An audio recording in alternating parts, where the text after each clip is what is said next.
If you've ever stared at a world map, you might have gotten this weird feeling like you're looking at a giant shattered jigsaw puzzle.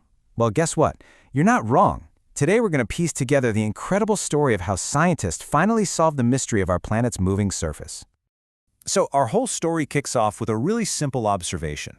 It was something that bugged people for centuries, and it led to this revolutionary idea that also had a huge gaping hole in it. I mean, just look at it. Take a glance at any world map. The way the coast of South America seems to just snuggle right into the coast of Africa, it's wild. It looks so perfect, you just know it can't be a coincidence. And spoiler alert, it isn't. So, along comes this scientist, Alfred Wegener. He sees this puzzle piece fit, and he also notices that there are similar fossils and rock types on totally different continents. So he comes up with this wild idea called continental drift. He basically said, hey, I think all the continents were once one giant landmass, and they've been drifting apart ever since. He had the what, but the rest of the scientific world? Yeah, they weren't buying it. Not at all. And this was the question that stopped his theory dead in its tracks.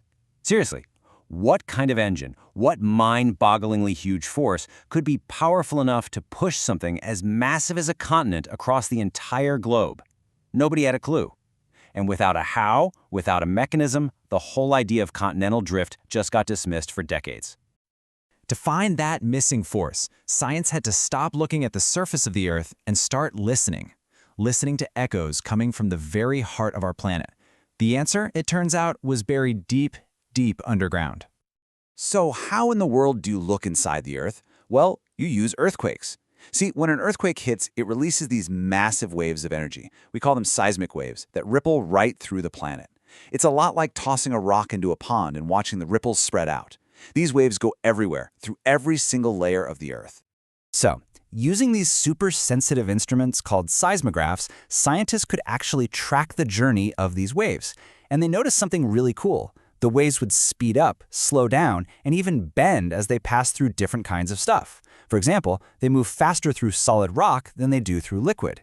By timing these echoes, they basically gave our planet a sonogram and created the first ever map of its insides. And here's what they found. Right at the center, a solid, super hot ball of metal, the inner core. Wrapped around that, a layer of liquid metal, the outer core. Then comes the mantle. This is the big one, Earth's thickest layer. It's made of hot, dense rock that actually moves and churns really, really slowly. And then there's us living on the crust, this thin, rocky shell just floating on top of it all. That slowly moving mantle, that was the breakthrough. For the very first time, scientists had found a potential engine, a force deep inside the Earth. Could this be what they were looking for? Okay, so the mantle was a pretty hot suspect, but they still needed proof that the crust was actually moving because of it. And the next big clue wasn't on land at all. It was hiding in the dark at the bottom of the ocean. Back in the 40s and 50s, new tech finally let scientists get a good look at the seafloor.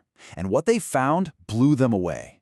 There were these enormous mountain ranges snaking their way across the bottom of every single ocean. They called them mid-ocean ridges. And get this, running right down the middle of each one was a deep crack, a rift, almost like a giant seam on a baseball. And here it is. This is the aha moment. When they started grabbing rock samples, they found something incredible. The rocks right at that center rift, they were brand new, geologically speaking. But as they moved farther and farther away from the rift, on either side, the rocks got older and older and older.